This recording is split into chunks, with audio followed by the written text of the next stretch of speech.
Bismillahirrahmanirrahim. Assalamu alaikum hürmetli televizyon görüşler. Bu haftalık İstiklal Haberleri programımızı görüşünlerine kızgın karşılayımız. Ben Abdullah Yalqın. Hürmetli televizyon görüşler aldığımız dıktanağa bu hafta huzuruna sunmakçı olan haberlerimizin asasi mazmununu tunuşturumuz. Dıktanağa Şarkı Türkistan halkının pəxirlik ustazı vafat bulduğu mavzulu haberimiz oldu. Şeksiz ki bu hafta bütün dünyadaki qeydandaşlarımızın ki halkımızga kelgan bir çoğun bir musibetlik haber boğalıqı şek yok. Bu haberinin ki ustazımız Abdulhakim Xan Maqsumacım 2016 yılı 22 dekabr Perşembe çüştün burun İstanbul'da alemden ötdi. Şundaqla Türkiye'deki 10 Uygur teşkilat rehberleri cem bulup yığın çağırdığı mavzulu haberimiz oldu. 17 dekabr Şarkı Türkistan Maarif ve Hemkarlık Cemiyeti'nin ki başçılıqlı çağırılan bu yığında Şarkı Türkistan meselesi ciddi gün tertipke keltirilgan oldu. Şundaqla yeni vaziyet doğrusunda stratejiya yığını mavzulu haberimiz oldu. Bu yığın hem 17 dekabr Maarif Cemiyeti merkezde Doktor Erkin Ekrem'nin leksiya berişi bilen ötküzüldü. Türkiye-Xitay münasebetleri növbetdeki yeni vaziyette Uygur meselesi hakkında mühim bir yığın ötküzülgen oldu. Bu ve bundan başka haberlerimiz dıktanadı buldu. Dıktanlar ekranımızda olsun.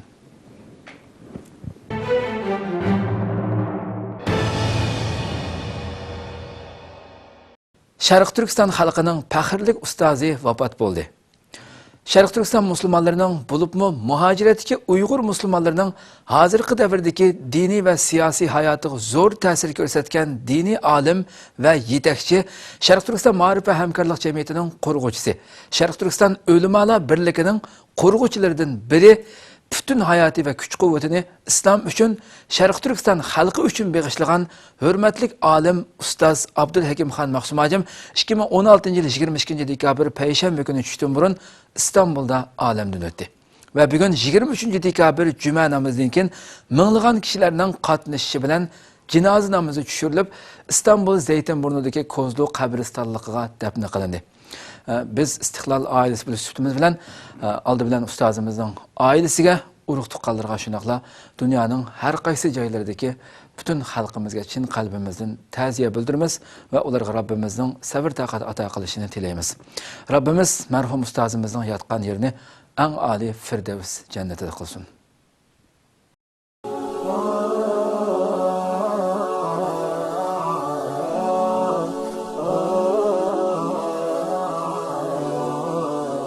İlahi kelimetullah Müslümanların dünya vaktinin bəxtiga eriştiğin bir parlak devrinin berpa qilish üçün barlığımızın keşimiz. كشوق الليالي لضوء القمر كعشق اليبابي لقطر المطار نجيء Şarkı Türkistan Müslümanlarının bulupmu muhaciretdeki Uygur Müslümanlarının hazırkı devirdeki dini ve siyasi hayatıga zor tesir gösterken dini alim ve yetekçi Şarkı Türkistan Maarif ve Hemkarlık Cemiyeti'nin kurgucusu.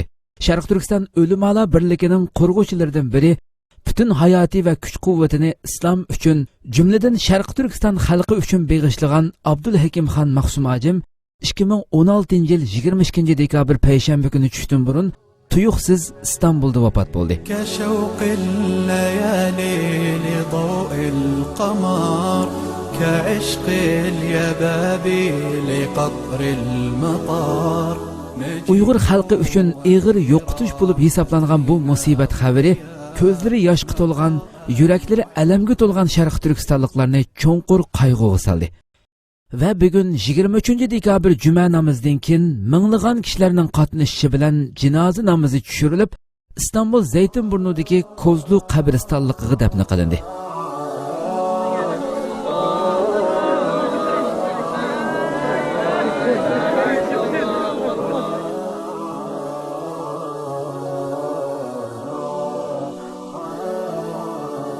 Ustazning cenaze namazı İstanbul Zeytinburnu'daki Emine İnanç Camisi'de okuldu. Ustazning namazını oğlu Abdusalam Teklimakan okudu.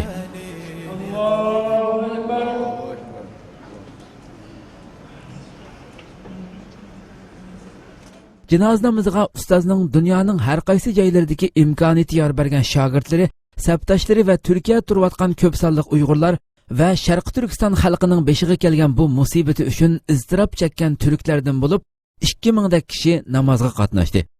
Namoz o'qilib bo'lgandan keyin Şarkı Türkistan Maarif ve Hemkarlık Cemiyeti raisi Hidayatullah Oğuzxan Sharq Turkiston O'limalar birligi raisi Ataullah Shahyor qatorliqlar ustoz haqida qisqacha to'xtalib o'tdi.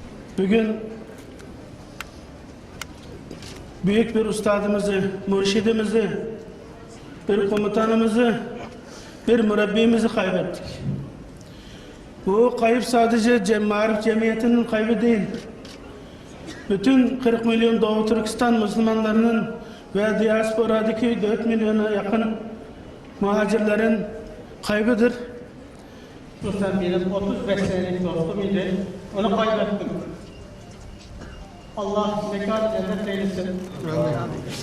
Professor Doktor Jalal Arbayning ustoz haqidagi ta'sirli duosidan keyin erigan qalblar, yoshlangan ko'zlar, g'amgin va musibatlik vujudlar yig'ayotgan yomg'irga qaramasdan ustozning jinozasini qo'lma-qo'l ko'tarib, takbir sadolari ichida 1 kilometrdan ortiq yergacha elib kelishdi. Hocamızın kardeşimizi, Abdülhakim kardeşimizi senin rahmetine tebliğ etmek için burada toplandık Allah'ım. Ya Rabbi, o 54 yıllık hayatını senin rızanla olmasında bize rahmet olarak gönderdiğin Muhammed Mustafa sallallahu aleyhi ve sellemin çizgisi doğrultusunda takip etti. Güne kadar geldi. Dün de emanetini sana arz etti. Teslim etti ya Rabbi. Merhum ustozning jinoza murosimi Sharq Turkistonliklarning qalbidagi cheksiz sevgi va yuraklarida qarindoshlik asosida bixilnayotgan birlik ittifoqlikning yangi bir ko'rinishini ifodalab berdi. Ustoz yerligiga qo'yildi. Qalblardagi g'amkinlik, miskinlik va nadomat piyg'onlari har bir dardlik yuraklarni qaytadan o'z taqdiri ustida o'ylanishga majbur qildi. Ustoz olamdan ketdi, kelmasga ketdi. Sharq Turkiston osmonining bir nurli yulduzi o'chdi. Allah yotgan yerini jannat qilsin, bizlarni ustozning izidan dodil qadamlar bilan mangadigan varislardan qilsin. Ömrü yar bermagan ulug' var nishonlarni bizning qo'llarimiz orqali amalga oshirib bersin. Her kasa kişiler bilen şu düşmeni takabül duruşun birliksiz şekilde duruş lazım. Kişilerin tuğan urunu, şekli, itikadı ve kullanılan prensiplerinin okşaşması o ayrı mesele. Biz kolumuzun gidişatını hemen Kitabullah sünnet Resulullah'ın ruhuna uygun bu dünyadaki mevcut hazırki şer-şerayet uygun bir şekilde ilk bir iş artık acayip bir şey alırız. Bunu size yapacağım. Abdulhakim Xon Maxsum Hacim 1963-yili Sharq Turkistonning Qashqar viloyati Qag'iliq noyasida tug'ilgan. Boshlang'ich o'rta va to'liq o'rta maktablarini yurti Qag'iliqda bitirgandan keyin shu davrlarda Sharq Turkistonda tunilgan mashhur diniy olim Abdulhakim Xon Maxsum Hacimda o'qigan. Shu jarayonda vatan ichida diniy da'vat va har xil siyosiy faoliyatlar bilan shug'ullangan. Natijada qonxo'r tajovuzchi Xitoy tarafidan 1992-yili 7-oyning 30-kuni tutqun qilinib, 10 yilga yaqin kesilgan. Arqadan vatandagi o't yurak din suyar boylarning to'xtamay yo'l meng'ishi natijasida 1996-yili turmadan chiqib, shu yili yil oxirida chet elga chiqib ketgan. Hamda Misrdagi donglik islom yurtlaridan biri bo'lgan Azhar universitetida magistrlikda o'qigan. O'qishini tamomlagandan keyin Turkiyaga kelib yerlashgan va Sharq Turkiston ma'rif va hamkorlik jamiyatini qurib chiqib, Sharq Turkiston farzandlari va xalqi uchun o'chmas izlarni qoldirgan. Biz istiqlol oilasi bo'lish sifatimiz bilan oldi bilan ustozimizning oilasiga, urug' tuqqanlarga, shundaqla dunyoning har qaysi joylaridagi butun xalqimizga chin qalbimizdan ta'ziya bildiramiz va ularga Rabbimizning sabr toqat ato qilishini tilaymiz. Rabbimiz marhum ustozimizning yotgan yerini eng oliy Firdavs jannatida qilsin. Özümüzün hesabı şirek. Rast biz Allah'ım kıyamet günü isteyen, kıyamet günü isteyen cennet, dozaktan ibaret mukafat cezanın orunun başka imanımız kamil olsa bu noktaya fikrimizi merkezleştiririz lazım.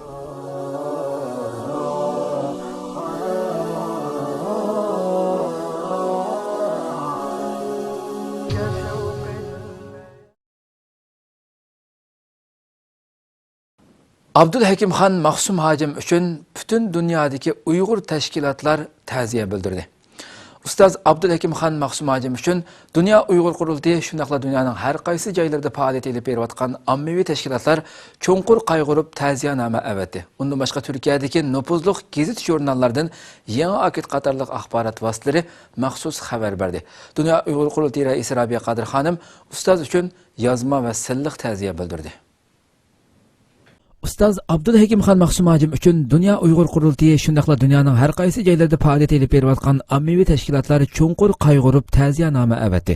Undan boshqa Turkiyadagi nupuzli gazet jurnallardan yangi akit qatorliq axborot vositalari maxsus xabar berdi.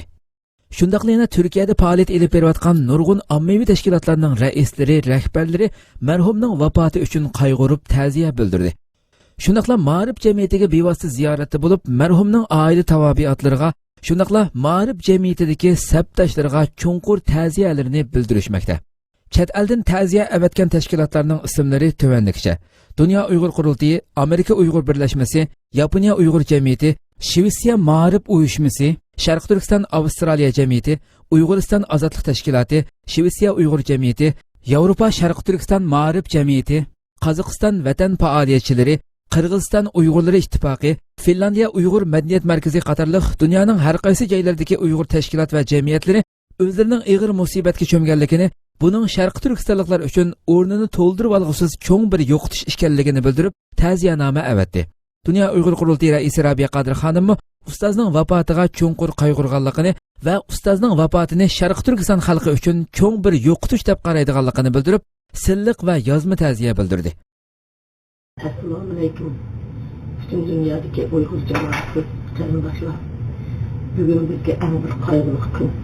Chunki oramizdagi qahramonimiz va diniy ustozimiz va bütün Uyg'ur tashkilotlarini, Uyg'ur xalqini bir-biri bilan ittifoqlashtirishda chet elda cho'ng rol o'ynagan muloyim qarindoshimiz Abdulhakim Maqsum barimizin bu dünyada ketdi. Biz Abdulhakim Maqsum bir qahramonimizdan, bir ustozimizdan, bir farzandimizdan ayrıldık. Hem bir akıllık bir insandan ayrıldık. Ben bugün bu qaygılı günde hammalarga salomim bilan billah Abdulhakim Maqsumning oilasiga sabr toqat tilayman. Hem Abdulhakim Maqsum uchun ta'ziya bildiraman. Minglagan, o'nminglagan Uyg'ur qarindoshlarimizni to'g'ri yo'lga yetaklagan bir ustozimning yotgan yerini jannat bo'lishini Allohdan tilayman. Ve barliq Abdulhakim Maqsumning do'st ya birodarlari va sabdoshlari, barliq urug' qarindoshlarga salomim bilan birga sabr tilayman. Ta'ziyalarimni yollayman. Bütün dünyadaki qarindoshlar, biz Abdulhakim Maqsumninki qilgan, Uyg'ur uchun qilgan, Uyg'ur musulmonlari uchun qilgan xizmatlarini deb yutib olmaymiz. Biz Abdulhakim Maqsumning har bir qilgan so'zlarini davomli qalbimizda tutib, ham shu yo'lda mangamiz. Men farzandim Abdulhakim Maqsumga Allohdan jannat tilayman ve ailesiga yana bir qitim sabr toqat tilayman. Hem shularga salomimni, oliy ehtiromimni bildiraman. Rahmat. Sharq Turkiston Avstraliya jamiyatining ta'ziyanomasiga munolar tilga olindi. Bismillahirrohmanirrohim. Sharq Turkiston Avstraliya jamiyatining Uyg'ur diniy o'liması, Sharq Turkiston o'limalar birligining qurg'uvchisi va Sharq Turkiston Ma'rif va hamkorlik jamiyatining bosh naziri Abdulhakimxon Maqsumajimning vafotiga bag'ishlagan ta'ziyanomasi.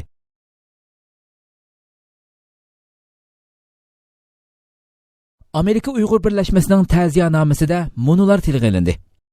Amerika Uyg'ur birlashmasi Abdulhakimxon Maqsumajimning vafotiga cho'nqur ta'ziya bildirdi. Ataqliq diniy o'lima, jamoat arbobi va muhojiratdagi Uyg'urlar orasida cho'nqur hurmatga ega zot Abdulhakimxon Maqsumajimning bugun sahar, ya'ni 2016-yil 12-oyning 22-kuni tuyuqsiz vafot bo'lganligini angladik. Bu xabar hammamizni cho'nqur musibatga cho'mdirdi.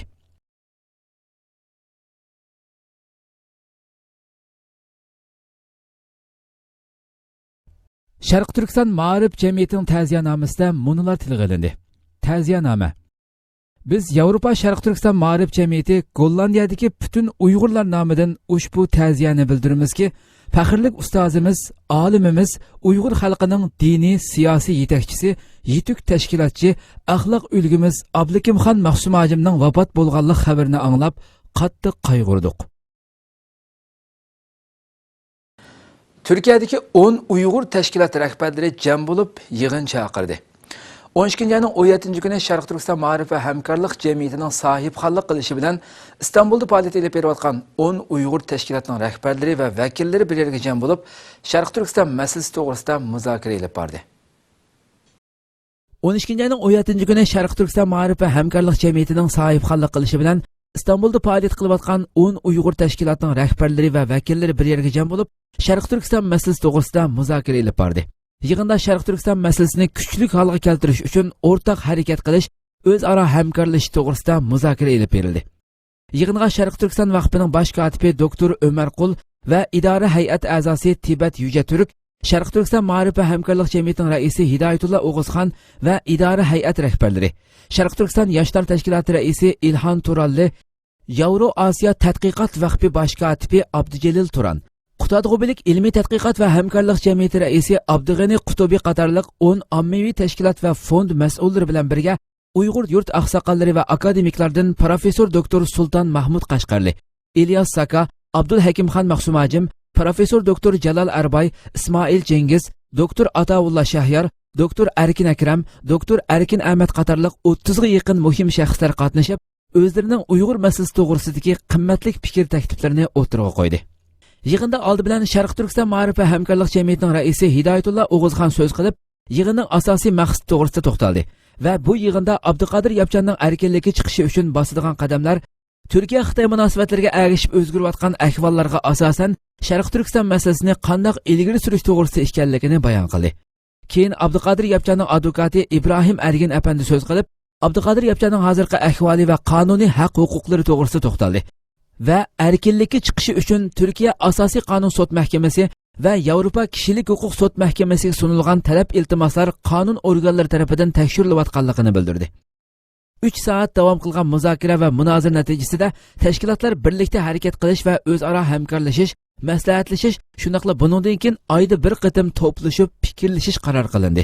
Yig'inda Uyg'ur masalasi to'g'risida aktiv xizmat qilish, yig'in marosimlar uyushtirib, Türkiye kun tartibiga keltirish, kishi va tashkilot organlarini Sharq Turkiston masalasi to'g'risida yangi ma'lumotlarga ega qilish, matbuotlarda bayonot e'lon qilish, dokulat hozirlab kishi va idora jamiyatlarga taqdim qilish deganga o'xshash faoliyatlarni qilish takliflari o'tirg'a qo'yildi va muvofiq ko'rildi. Yig'in qatnashuvchilarining ko'pinchisi bu yig'inga qatnashganligidan mamnun bo'lganligini, butun Uyg'ur tashkilotlarining bir yerga jam bo'lib muzokara va maslahat elib berilganligidan iborat ahamiyatli bir yig'in ochilganligini ifodaladi. Yig'in oxirida 2009-yili Urumchi qatliamidan keyin Turkiyadagi Uyg'ur jamiyat va vaqflarining hamkorligi bilan qurilgan Hör Sharq Turkiston munbirini qaytadan jonlantirish taklifi yig'in ahli tarafidan birdak muvofiq ko'rildi. Yangi vaziyatda Uyg'ur masalasi temasida strategiya yig'ini o'tkazildi. 2016 yılı 12. ayının 17. günü İstanbul'daki Şarkı Türkistan Ma'rif Cemiyeti'nin merkezinde her ay muqim davamlaşıp kelayotgan strategiya leksiyasida Türkiye-Xitoy münasebetleri növbetdeki yangi vaziyatda Uyg'ur masalasi temasida yig'in o'tkazildi.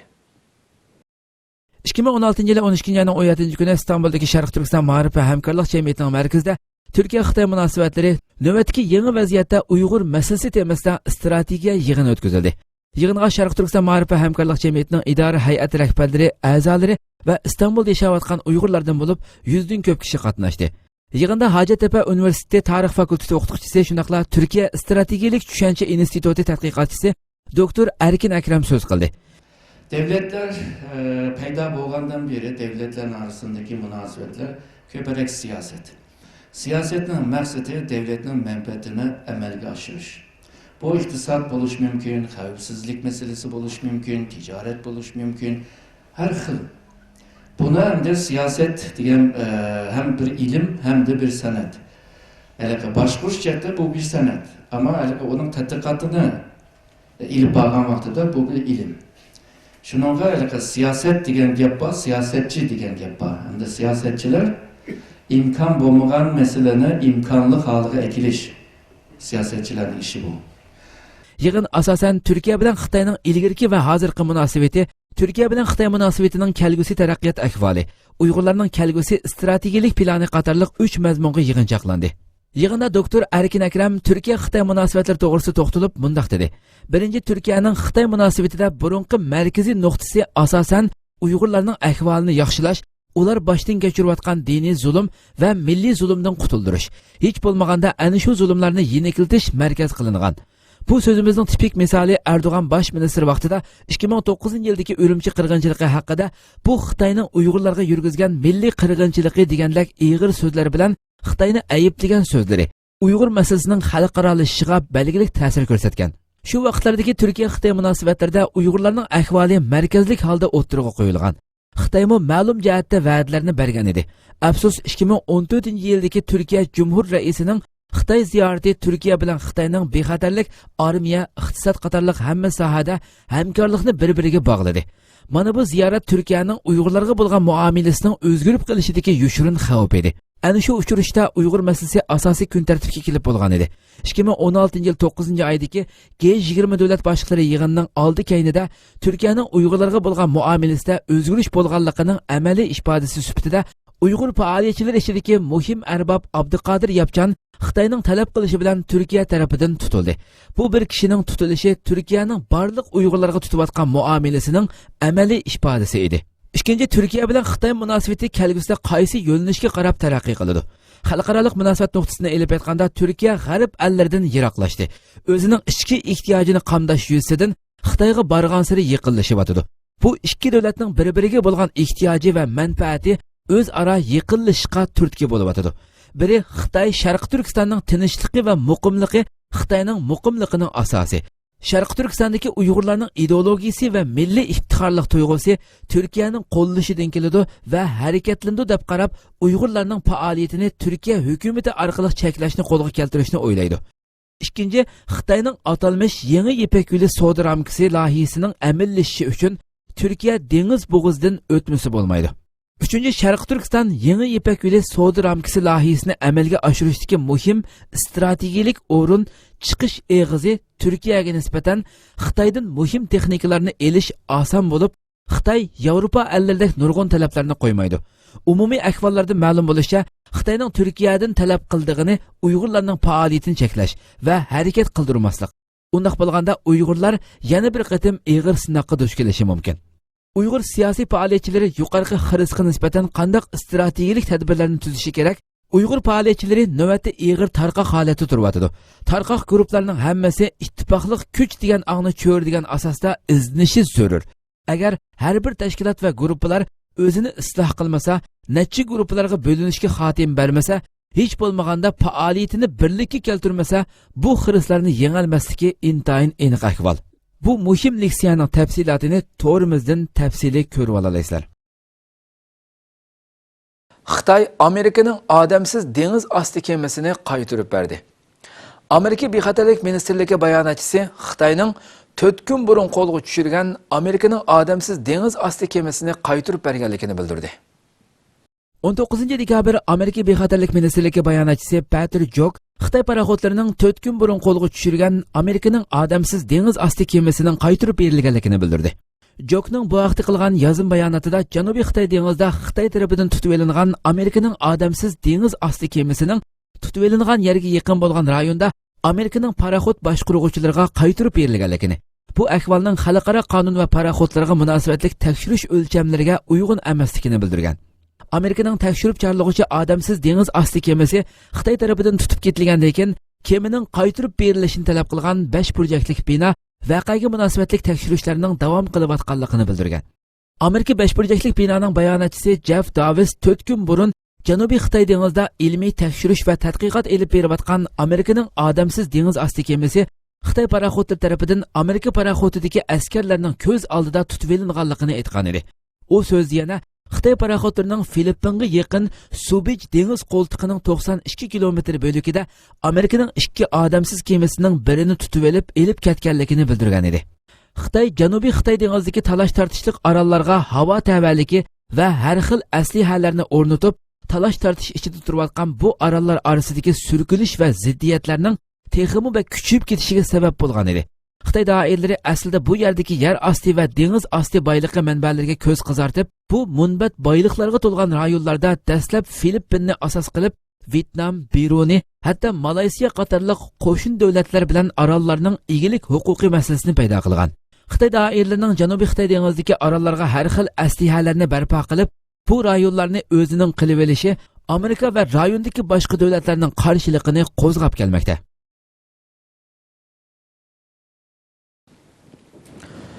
Hürmetli televizyon görüşler, şuna qilib bu haftalık istiqlal haberleri programımız bu yerda oxirlashdi. Kelar qadimgi programımızı görüşeceğiz. Cenab-ı Allah tavsiyemiz şuna qilib programma oxirida ekran orqasidagi barliq xizmatdoshlarimga ko'p rahmat aytaman. Assalomu alaykum va rahmatullohi taala va barakatuh.